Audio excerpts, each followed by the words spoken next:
I'd like to just change the agenda a little bit to liven up the room. Maybe we'll start with the scholarships before my talk. So it's just a super simple activity we'll do together. So I've just thought of 5 questions before coming up here. We'll start by asking these questions, and then if anyone knows the answer, just raise your hand, and we'll go to you. If you have the right answer, we'll award you a scholarship. We have a number of professional certification offerings in data science, data analytics, software engineering, cybersecurity. These are typically 3 to 6 month programs that are 100% online. They're designed with companies like Google and Facebook and Microsoft. They're designed for working professionals, so you'll be able to take these certifications while you keep your job. So we'll start with the simplest question of them all. Where is Nexford University based? Does anyone know here? All right, go ahead. Sorry? It is online, yes. But where is it based? It still has somewhere. Okay, go. Washington, D.C. Thank you. So that's the first winner right there. So after my session, MC is going to have a bunch of scholarship vouchers to give on. We'll move on from Nexford to a more geeky one, given the crowd today. What's the average cost OpenAI incurs per ChatGPT inquiry? Who knows that? Every time each of you guys give ChatGPT a single inquiry, on average, how much does that cost them? Go ahead. Close.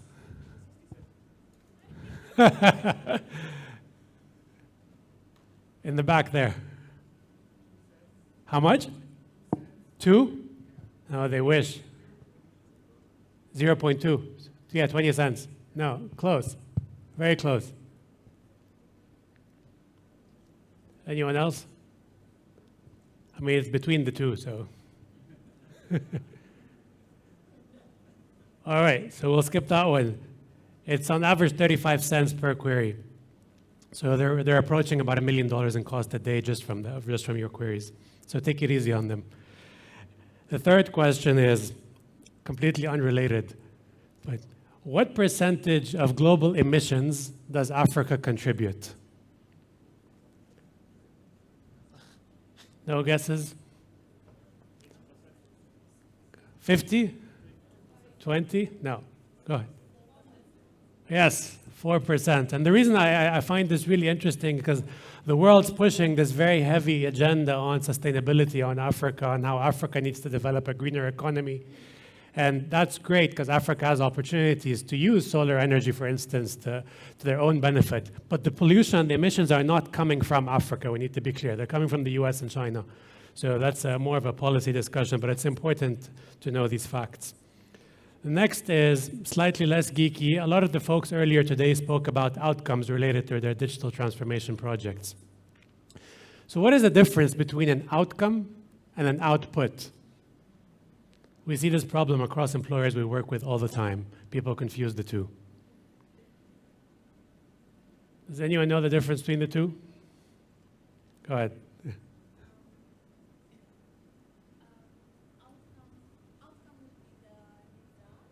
Yes.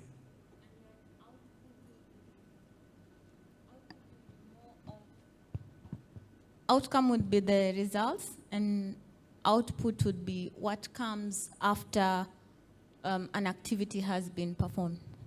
Yes, pretty much correct. So let me give you a simple example. So you guys are going and pitching Absa Bank this digital transformation project. You say it's going to cost $10 million, and we're going to finish it in 3 years exactly. Absa says, great, they sign on, 3 years pass by, you deliver it in $10 million, 3 years. That's your output. But the outcome is, what did I benefit as a result, right? So it's really important to differentiate between the two.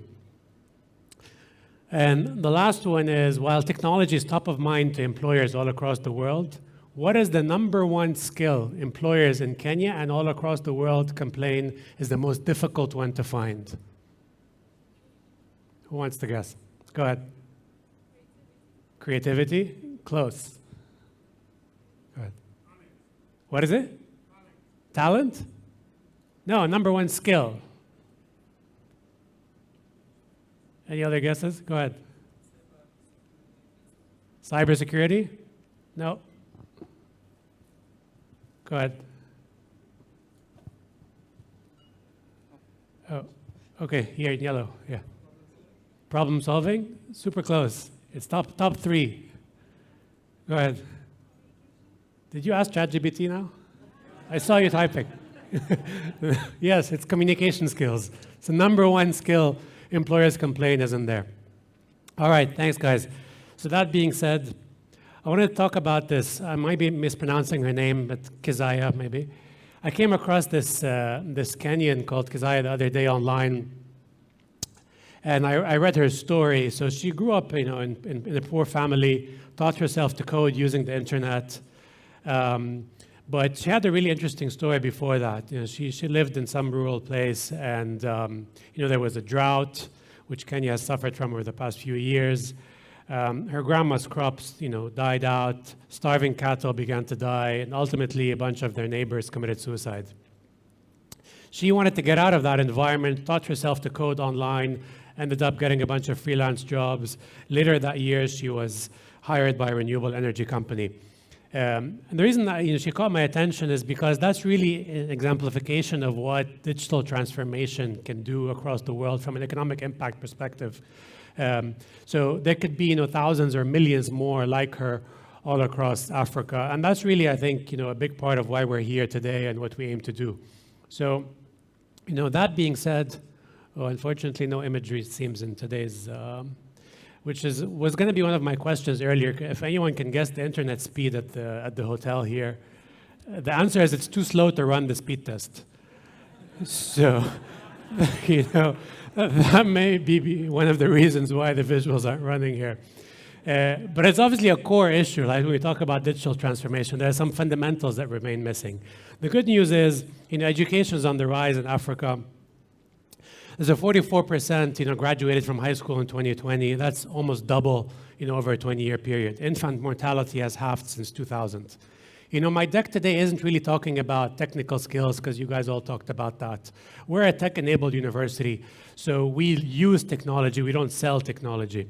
What we're here to talk about really is how can digital transformation impact the continent positively, and what do we need to do that? So it really underpins the work you guys are doing, which is extremely important. Africa is going to have the world's largest workforce, surpassing China and India. And this is going to happen soon, right, over the coming 10 years. The main problem, however, that Africa faces is productivity. There's about $1.4 trillion that can be added to the African economy by increasing productivity only, right? Without necessarily having to build new stuff, just if we increase our productivity. If you look over the past almost 30 years now, since 1990, Africa's GDP increased by about 1% collectively across the continent. That's a shocking figure. You look at areas like China and India, they increased much, much faster. The number one reason why that's happening is because of a lack of productivity. Africa, unfortunately, has the lowest productivity in the world. And while productivity isn't everything, it sort of is. Bottom line is, it's the root of everything, right? Without us being a productive people, we're not going to get anywhere. I'm African, I'm from Egypt, and I see this problem all across the continent, and I think it's lack of education that's the root cause. So, lack of education, lack of infrastructure. But when you think about infrastructure, what is the reason we don't have that infrastructure? It's largely lack of education in itself. It's the single common denominator across pretty much all challenges across the world. And the businesses in the room today, I think, share a common responsibility to contribute to the solutions of that lack of education issue. When we think about increasing productivity and how that can impact the world, improving living standards, including improving our ability to purchase food, education, social and environmental programs, all of that requires a digital infrastructure and requires education. Agriculture today contributes almost 50% of GDP across Africa. Services sector is about 56%. The services sector contributes the vast majority of the US economy. The US, while it's a huge economy, the sort of sad truth is it doesn't really produce much. They're selling stuff on paper. Financial engineering is a huge part of why the US economy is so big. A bank is going to sell you a loan, and then it's going to sell that loan to another bank, and then that bank is going to sell it to an insurance provider. So basically, the $10,000 loan is sold across maybe 10 other companies, and each of these companies makes money on it. And that same concept exists across so many service industries, consulting and training and professional services and insurance. But the point is, professional services cannot run, and service sector in general cannot run without an infrastructure, and that infrastructure needs to be a digital one.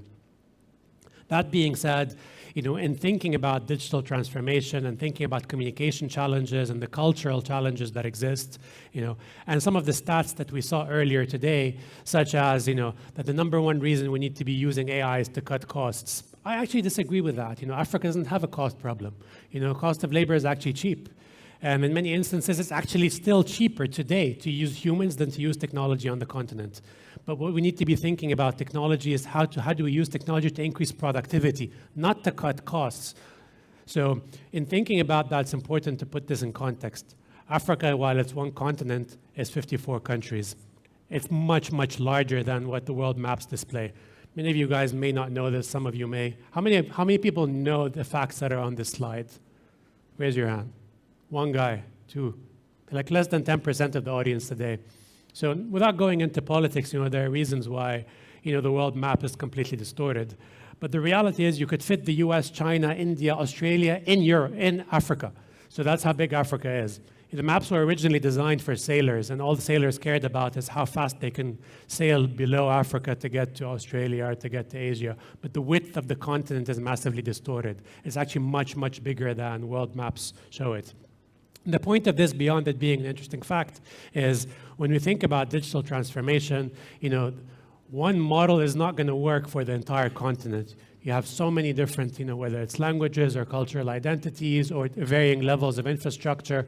And so we need to be, customizing how we think about adoption across the continent. In terms of productivity, Africa is very, very different as well. So, when you look here, you see that you have countries that have really accelerated growth, so recent accelerators, and then you have consistent growers. So Kenya is maybe more among the consistent growers of the past years, and then you have the slow growers. So when you think about East Africa versus South versus West, it's again very, very different, and infrastructure is very different across these markets. One of the huge enablers of African growth is going to be intra-continent trade. What that means is the ability for countries within Africa to trade with each other a lot more efficiently than they can today.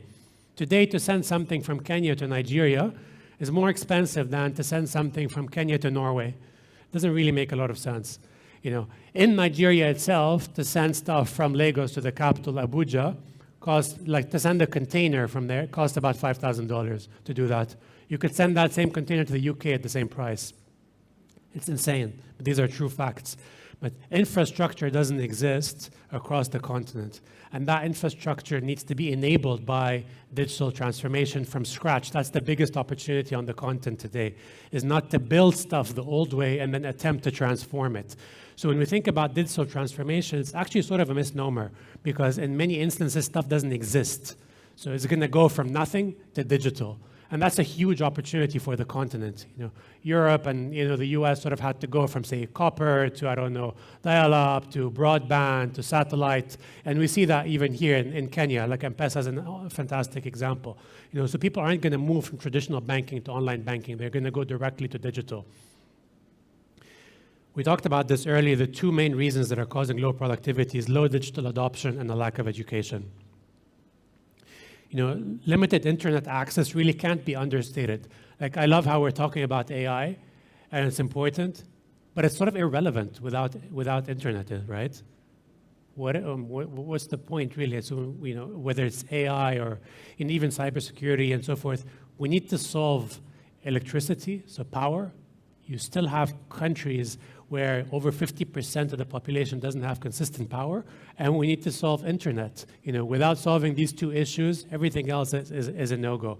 You have a massive gap in ICT infrastructure across the continent, and many of the companies here today need to be sort of advocates and contributing to policy discussions with governments to solve these fundamental issues. I'm going to skip this for a second. So in terms of digital transformation, obviously computer literacy and adoption of digital education are super low still. And we partner with companies all across the continent and all across the world, and we're still shocked by the level of demand companies have for basic computer literacy. Like when we go in and we talk about our cybersecurity programs or AI or this and that, and still banks until today are telling us, we have many people who still don't know how to use computers at a basic level. So again, like leapfrogging is great, but until there's mass adoption of technology on the continent, we're not going to actually realize the value of all the tools that exist today. These are just examples of some of the massive opportunities that exist. Healthcare is a really great one. So the ratio of doctors to population or doctors to citizens on the continent is very, very low. So, there are global standards, depending on the country. But in some countries in Africa, you sort of have like a 1 to 1,000 ratio, or 1 to 10,000, 1 to 100,000 ratio, meaning there's like one doctor for every 10,000 people. So that doesn't work. So things like telemedicine, for example, are massive opportunities for the continent to leapfrog development and address these ratio issues. So by using things like telemedicine, you can have one doctor in one place servicing so many more people without having to move physically. You cut the transportation costs, you cut the transportation time, and you reduce pressure on physical infrastructure. So there are lots of these sorts of examples. Digital maps is another great one for governments to understand where they need to be investing in infrastructure that requires digital maps. The film and music industry is a massive, industry. If any of you are not involved in that industry, that's where the money is going to come from over the coming 10 years and on the continent. It's probably going to, grow exponentially over the coming years. We already see Afrobeats today becoming the most popular music genre in the world, but there's a ton more investment that needs to go there. But again, without digital infrastructure, how are people going to listen to that music and download that music, and musicians be able to monetize that music? African talent is another massive opportunity. So the world's youngest population is here, whereas the US and UK are facing aging populations over the coming 10 years. The majority of these populations are going to be over the age of 50. So they're going to have to, whether outsource or use business process outsourcing or use talent on the continent. There's just no way around it. And that's a massive opportunity, again, to export services that are high value. Brain drain is a real issue. So governments around the continent, particularly in West Africa, are talking about this issue. Is it an opportunity or is it the elephant in the room? People across Africa are leaving the continent looking for better opportunities elsewhere. But, in 2021, African diaspora contributed 96 billion in remittances to the continent. That's more than all foreign aid combined. So is it an actual challenge or is it an opportunity? In my humble opinion, it's an opportunity. What we need to be focused on is the replenish rate, meaning that, okay, how many people are leaving versus how many more qualified people are we adding in our economy? So that's what businesses and governments should really be focused on. It's not about how many people we're losing. Africa needs to produce 1 million new jobs per month to meet the current demand of the population. Per month, new jobs on top of what's being existed now. That's not going to happen. So the best way to address that, I think, is through, yes, allowing people to move, but also pushing on remote talent. The other elephant in the room, and again, because of the internet, the elephant isn't actually on the slide, but, the average African leader is 63 years old. For the world's youngest population, that's pretty old. What's the link between this and digital transformation is they're just not going to get it, right? If our leaders are coming from a completely different generation that aren't consuming any digital services, they're just not going to get that, and therefore they're not going to prioritize digital adoption, and that's also going to inhibit civic responsibility. So a huge part of why we need digital transformation is actually to spread information and empower people to participate politically, right? We need folks to be a lot more active, to go to the polls and to actually vote for the right leaders, and for information transparency to be much more relevant, for much less room for corruption. Digital transformation makes it a lot more difficult to actually enable corruption. I'm out of time. I'm going to skip these slides and just move to, I think, one sort of key takeaway for the businesses in this room. When you're actually working with other businesses, because the population is so young, we do stand a real opportunity that the population is going to outpace businesses. So, the people who are the 10-year-olds and the 15-year-olds today, when they go into the workplace tomorrow and they become actual customers, they're actually going to demand a digital-first service. And what's going to happen is you're going to have, for the first time, constituents or customers or consumers demand, there's going to be a gap, a big gap between what consumers are demanding and what businesses are actually offering in terms of a digital offering, which is a fantastic opportunity for businesses because people are going to expect every service by government or by companies to be available online, whether it's a bank or a telco or an insurance company or a local municipality. So there's going to be that leapfrogging event that's going to happen. So ultimately, Africa has to adopt digital transformation much, much faster than any other market or risk disruption. That's what we saw in the fintech sector, whether here or in other markets. Every other sector is going to go through a similar phase. The digital native citizens today are not yet consumers. They're going to become consumers over the coming 10 years, and they're only going to consume digital services. Anyone who exists offline is simply going to cease to exist. That's probably going to make a lot of the companies in this room richer, but it's also going to present fantastic opportunities for the economy as a whole. Thank you.